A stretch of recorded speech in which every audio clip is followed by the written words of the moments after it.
रौतहट के सबसे बड़ा समस्या अपने के नजर में की शिक्षा। अवसर मिलला पर यदि प्रधानमंत्री से अपने के मिले के अवसर मिले थे तो रौतहट के पहल मांग अपने के कौन सी थी? शिक्षा, स्वास्थ्य और रोजगारी तीन गो रही। राजनीति में एगो बानी जौन ओकरा के तुरंत हटायल जाए जे बानी खराब राजनीतिज्ञ के एगो खराब बानी कौन चीज हटावे के चाही? राजनीति में सबसे एगो खराब बानी कथी है, चुनाव जीतला के बाद में कुछ लोग अपने आप के महान ठाने लागेला। कुछ लोग नमस्कार, बजिकांचल एफएम 89.2 मेगाहर्ट्ज के लोकप्रिय कार्यक्रम बजिकांचल बहस में अपने संपूर्ण श्रोता के हार्दिक स्वागत तथा नमस्कार। हम आरके श्रीवास्तव। श्रोता, हरेक दिन सवेरे 7:30 बजे से लेकर 8 बजे तक प्रसारण होने वाला एक कार्यक्रम में हमनी समाज के विकास, राजनीतिक, शिक्षा, स्वास्थ्य, कृषि, रोजगारी, सुशासन, महिला सशक्तिकरण, युवा सहभागिता, व्यवसाय, वातावरण, जनजीवन से प्रत्यक्ष सरोकार राखे वाला विषय में खुला और रचनात्मक बहस करे छी। यही कार्यक्रम में हमनी सब विभिन्न क्षेत्र के दल के राजनीतिक प्रतिनिधि, जनप्रतिनिधि, सरकारी कर्मचारी, स्वास्थ्य कर्मी, व्यवसायी, शिक्षक, किसान, युवा, महिला तथा सामाजिक अभियंता के आमंत्रण करके जनता के जिज्ञासा, समस्या, सुझाव समाधान के विषय में हमनी छलफल करे छी। आई के कार्यक्रम के प्राविधिक रूप में हमने के साथ दे रहल छथ रविराज गुप्ता, शिवनाथ कुशवाहा। आई के अब बजिकांचल बहस हमने शुरू कैल छ। आई के कार्यक्रम में हमने के अतिथि रहल छथ राष्ट्रीय स्वतंत्र पार्टी रौतहट जिला के उपाध्यक्ष उपेंद्र यादव जी। उनका संगे हमने सब समसामयिक राजनीतिक पार्टी संगठन, जिला अधिवेशन, आगामी रणनीति तथा जनता के मुद्दा में समेटे के हिसाब से उनका से हमने सब विभिन्न प्रश्न पर बातचीत करम, मुख्य बहस सब करम। अपने के बहुत बहुत स्वागत बजिकांचल बहस के ई कार्यक्रम में। धन्यवाद बा, नमस्कार।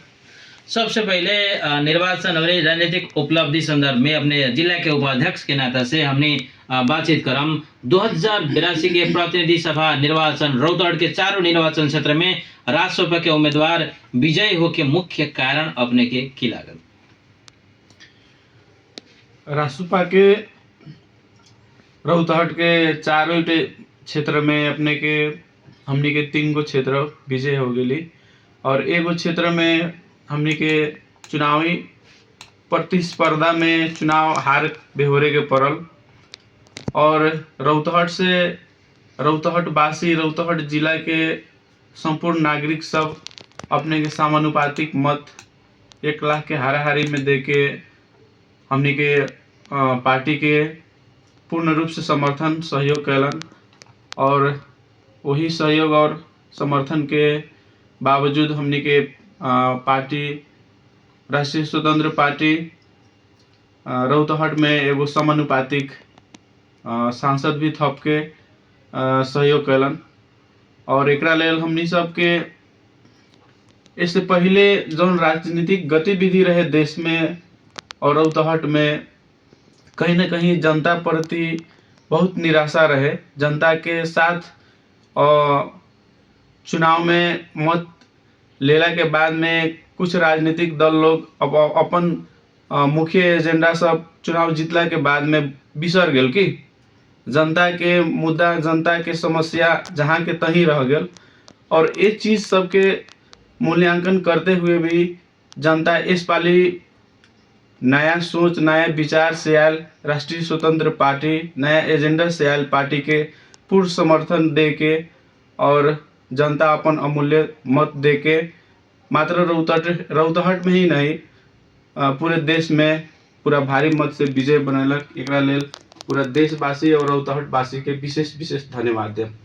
देशभर रासोपा के लहर छाल हमने सब प्रश्न जे 4 गो प्रश्न गलत हो गए। अपने के 3 गो निर्वाचन क्षेत्र रौतहट के 1 नंबर और 3 नंबर 4 नंबर क्षेत्र में उम्मीदवार निर्वाचित 2 नंबर बाहेक रहे।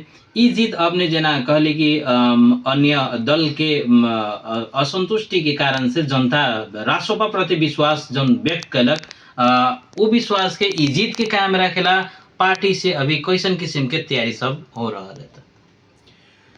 अभी पार्टी में भखर अपने के न्यूज आयल है भादो 1 गते से कैंडिडेट क्लब के शुरू हो जा रहा बा। राष्ट्रीय स्वतंत्र पार्टी नया विचार और नया सोच के साथ आगाड़ी बढ़ रहा बा। अभी भकर भकर पार्टी के पूर्ण तैयारी है कि हमनी के कैंडिडेट क्लब में देश भरी से एकदम प्रतिस्पर्धा के रूप में आके आगाड़ी बढ़े वाला हर एक व्यक्ति के पार्टी नया उम्मीदवार बनाई। और ओमे हमनी के कांखा पाखा चाहे कोनो किस्म के मतलब प्रलोभन वाला बात नहीं के। जे भी आदमी जैसे राष्ट्रीय स्वतंत्र पार्टी के साधारण सदस्य भी बा, वो आदमी एक कैंडिडेट क्लब में अपन उम्मीदवारी दे सकता। ओकरा लेल तालीम, ओकरा लेल पार्टी के कुछ विधि विधान बा, पार्टी में ओकर कुछ एग्जाम सिस्टम भी बा, जे मतलब पार्टी के अपने के जनप्रतिनिधि लोग के जीतला के बाद में कैसन का किस्म के जनता प्रति कैसन का स्नेह, कैसन का नियम कानून बना के स्थानीय सरकार चलावल जाई कह के बहुत ऐसा चीज सब पार्टी में कैंडिडेट क्लब में सीखे के मिली, हमनी के पढ़े के मिली। और यह सोच के साथ हमनी के पार्टी लगभग आगाड़ी बढ़ रहा बा और आगाड़ी रणनीति के तैयारी में भी बा। ये भादो 1 गते से हमनी के कैंडिडेट क्लब के लगभग सुचारू हुई। भादो 1 गते से शुरू हो जी। जनता अपनी के परिवर्तन के आशा रख के राष्ट्रसभा के वोट दे कि वो आशा अपेक्षा के अनुसार काम भेल है तो अपने के केला हमरा तो लगभग लाग रहा है कि वास्तव में जनता जौन अमूल्य मत देके पूरा 2/3 के सरकार बनेलक राष्ट्रीय स्वतंत्र पार्टी के देश में।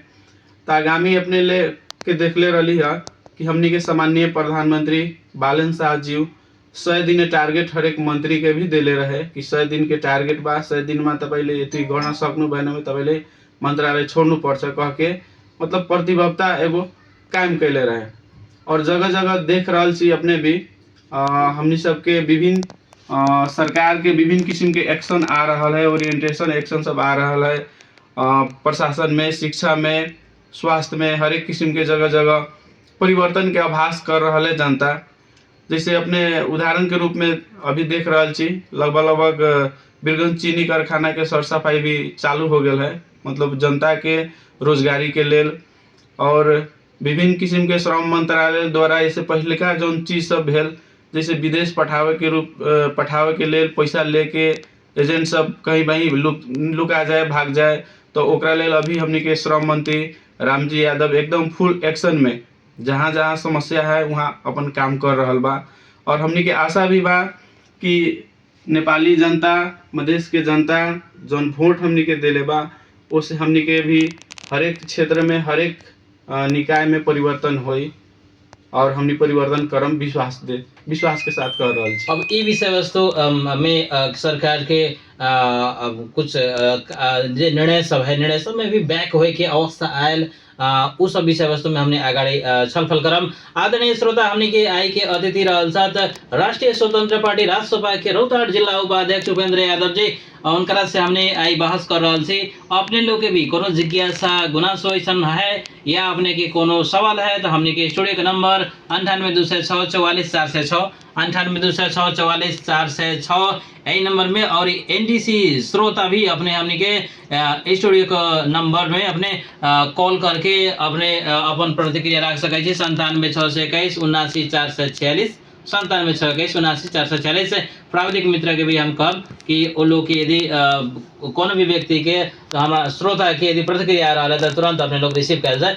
हमने बातचीत कर रहा थी सरकार के पछिल्का समय जे निर्णय सब भेल कुछ में कम बैक भी होके पड़ल, जैसे शिक्षा स्वास्थ्य के कर लगायत के अब अपने के विद्युत ये सब कर सब में सरकार के निर्णय कोनो ये हतार के निर्णय अथवा जनता के प्रति कर थपे के जो भाष्य अभी होल है, जनता ज्यादा अपेक्षा कलक राष्ट्रपा से, लेकिन ये जो थपे के विषय वस्तु भेल है ये में अपने जिला स्तर से अपने लोग आवाज उठेले छे कि ना कि ये जनता के प्रति अपने के प्रधानमंत्री स्वयं सामाजिक सञ्जाल मार्फत फिर्ता लेलन कहीं न कहीं ये गुनासो गेला के बाद अब बाकी से निर्णय सब है सरकार के ये प्रति अपने लोग के लेखा अपने सब गुनासो समस्या वहाँ सुनेले छे कि ना?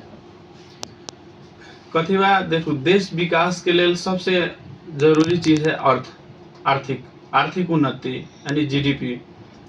और नेपाल सरकार के पछिल्का गतिविधि जो रहे उस देश के अवस्था मतलब जर्जर रहे, बहुत समस्या रहे और अर्थ के भी मतलब अभाव रहे हमनी के देश में, तो सरकार के एगो निर्णय रहे कि ठीक बा कर कुछ उठा के अगर देश में ही हमनी के रोजगारी की सृजना हो जाए, कल कारखाना संचालन हो जाए, उद्योग धंधा संचालन हुई, शिक्षा में उन्नति हुई, वो हिसाब से सरकार आगाड़ी बढ़लक कर नीति के लेके।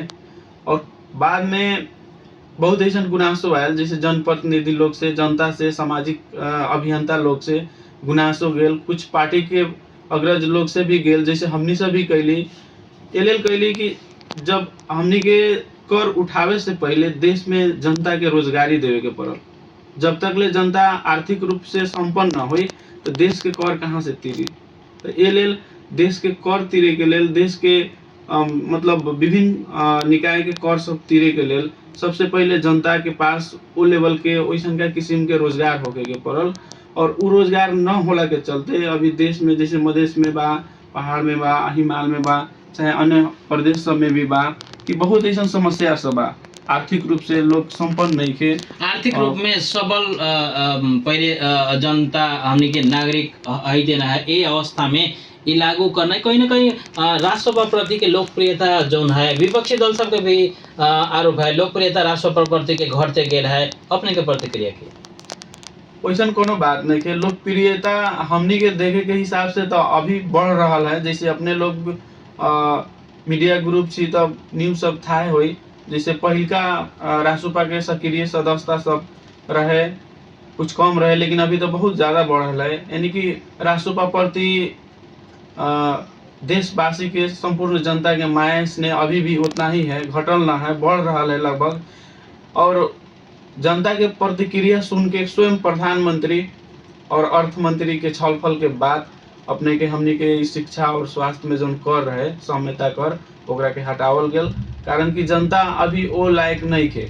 और जे दिन हमनी के नेपाल के जनता सबके पूर्ण रूप से रोजगारी सृजना हो जाए, आर्थिक रूप से संपन्न हो जाए, वो दिन सरकार पुनः इस बात के विचार करी और आने वाला समय में कर थपी।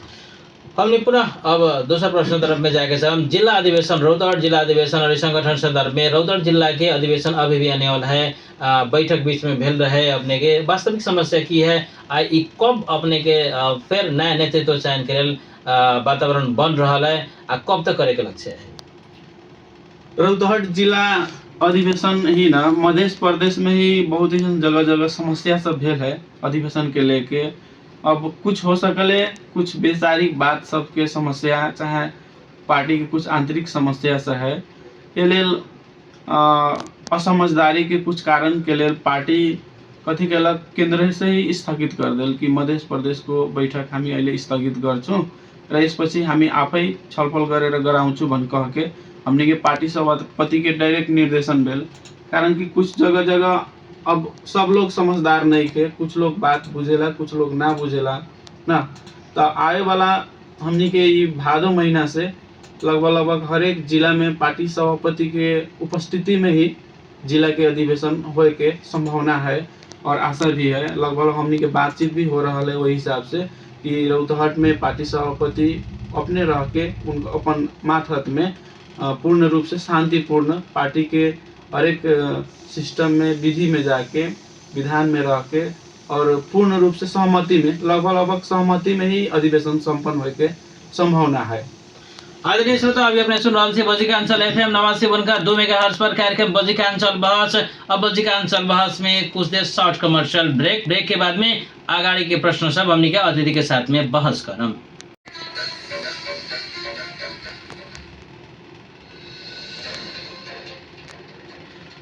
शॉर्ट कमर्शियल ब्रेक के बाद फिर से स्वागत है कार्यक्रम बजिकांचल बहस में। बजिकांचल FM 89.2 मेगाहर्ट्ज के कार्यक्रम में आई के हमनी के अतिथि रहल छथि राष्ट्रीय स्वतंत्र पार्टी राजसभा के रौतहट जिला उपाध्यक्ष उपेंद्र यादव जी। फिर से स्वागत है कार्यक्रम में। जी नमस्कार। हमने बातचीत करते रही अपने के विभिन्न विषय वस्तु में, राजसभा से संबंधित विषय वस्तु। अब अंत तरफ में हमने आ चुकल थी, निर्धारित समय से कुछ देर मात्र बाकी है। रौतहट समग्र में अभी से हमने के मध्य प्रदेश के 4 जिला में अपने के अभी पछिल्का समय सामाजिक सद्भाव खल बिलावे के काम ये सब हो रहा है।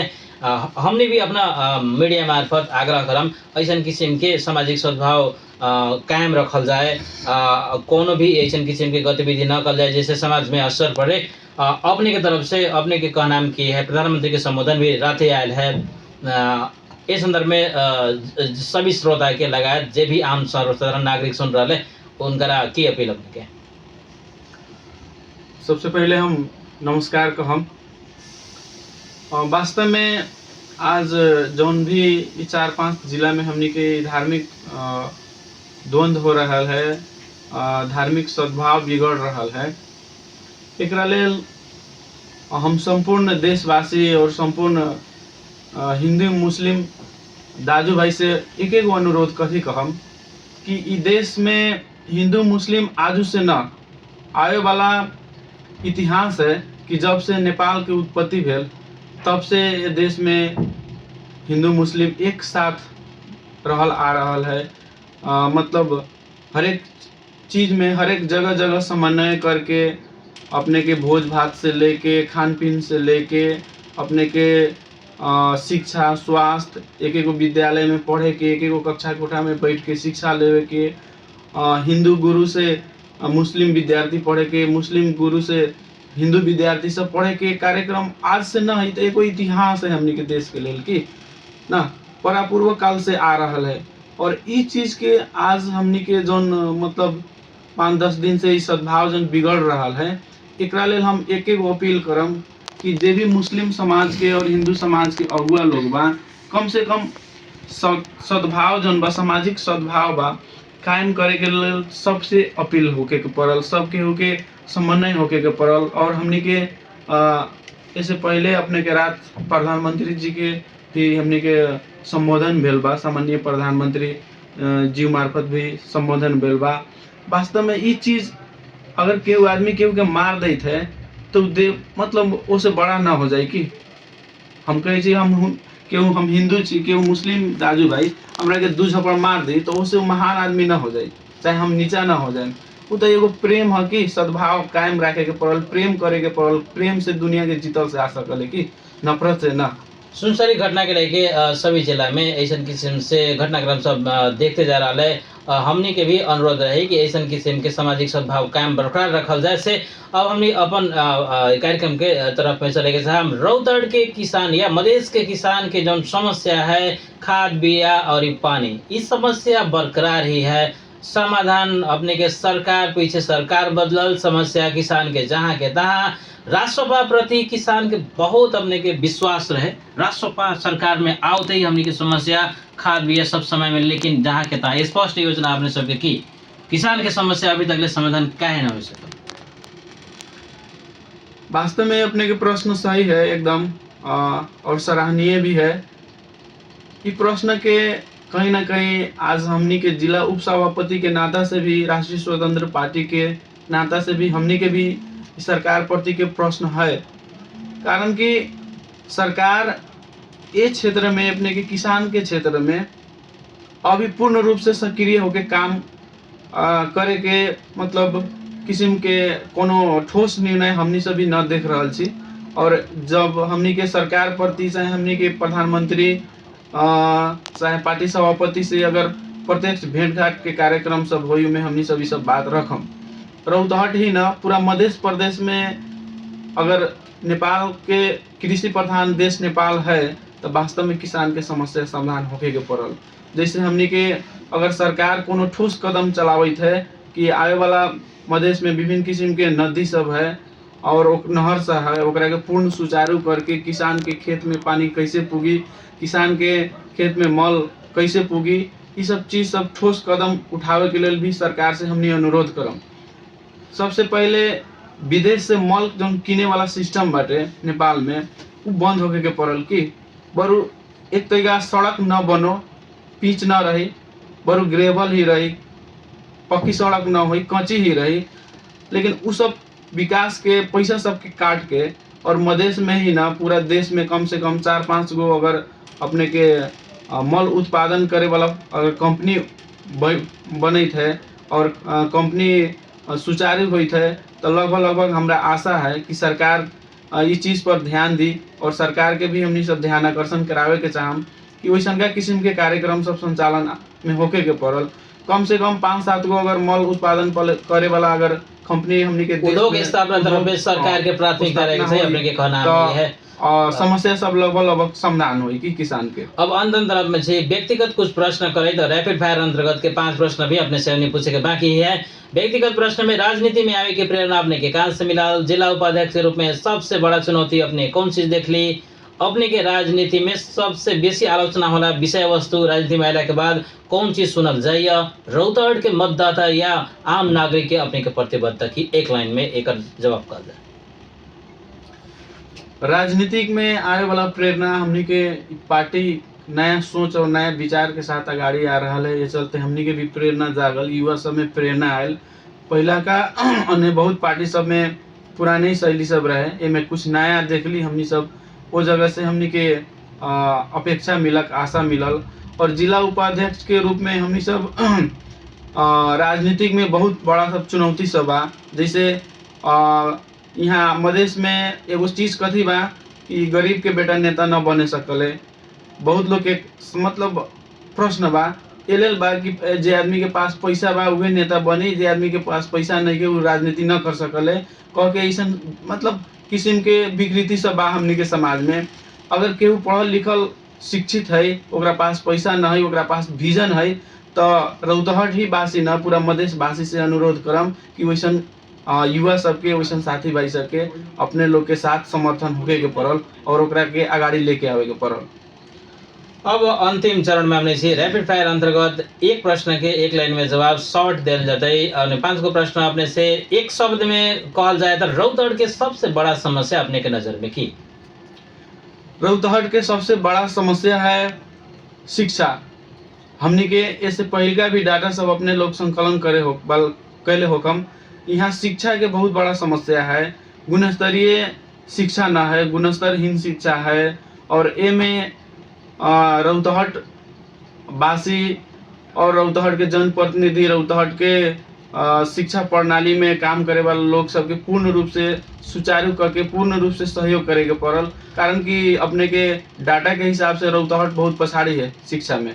अवसर मिलने पर यदि प्रधानमंत्री से अपने के मिले के अवसर मिले थे तो रौतहट के पहल मांग अपने के कौन चीज रही? रौतहट के सबसे पहल का मांग हमार शिक्षा और शिक्षा, स्वास्थ्य और रोजगारी 3 गो रही। जहाँ शिक्षा रही वहाँ विकास हुई, जहाँ शिक्षा न रही वहाँ विकास न हुई। राष्ट्रसभा भीतर अपने के सबसे प्रेरणादायी नेता के रूप में किनका अपने मान रहा है? राष्ट्रसभा में सबसे प्रेरणादायी नेता के रूप में हमनी के पार्टी सभापति बाड़न। उनकरा प्रति हमनी के आभार भी बा कि पार्टी में विभिन्न किस्म के समस्या आयला के बावजूद भी पार्टी सभापति हल्का सा भी विचलित न भेल और उनकर ई कदम के उनकर और ई विचार के हमनी सम्मान करम। पार्टी सभापति रवि लामी छाने जी। राजनीति में एगो बानी जौन ओकरा के तुरंत हटायल जाए, जे बानी खराब राजनीतिज्ञ के एगो खराब बानी कौन चीज हटावे के चाह? राजनीति में सबसे एगो खराब बानी कथी है? चुनाव जीतला के बाद में कुछ लोग अपने आप के महान ठाने लागेला, कुछ लोग के लागेला कि ई कुर्सी अब स्थायी रूप से हमरे है।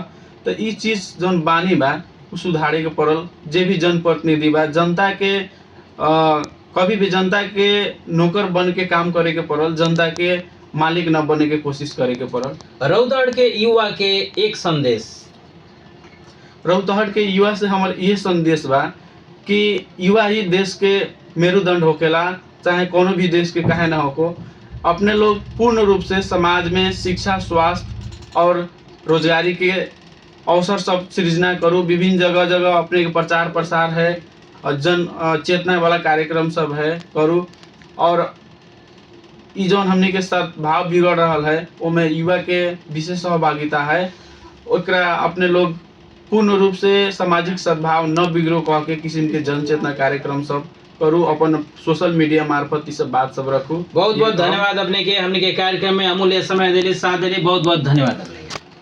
बहुत बहुत धन्यवाद बा अपने के RK श्रीवास्तव जी और रौतहट वासी के भी विशेष धन्यवाद देम। हमनी के सम्मानित अतिथि के बहुमूल्य समय देके कार्यक्रम में सहभागी हुए के लिए बहुत बहुत धन्यवाद। श्रोता महानुभाव अपने भी कार्यक्रम सुन के साथ दिली बहुत बहुत धन्यवाद। फिर से सवेरे बिहान 7:30 में नया विषय, नया अतिथि, नया बहस के साथ में हमने उपस्थित हुए। तब तक के लिए हम कार्यक्रम प्रस्तुता RK श्रीवास्तव, प्राविधिक रूप में सहयोग करे वाला शिवनाथ कुशवाहा, रविराज गुप्ता लगायत संपूर्ण के बहुत बहुत धन्यवाद। स्वस्थ रह जाए, सुरक्षित रह जाए और इस सत्य के पक्ष में सब दिन खड़ा रह जाए।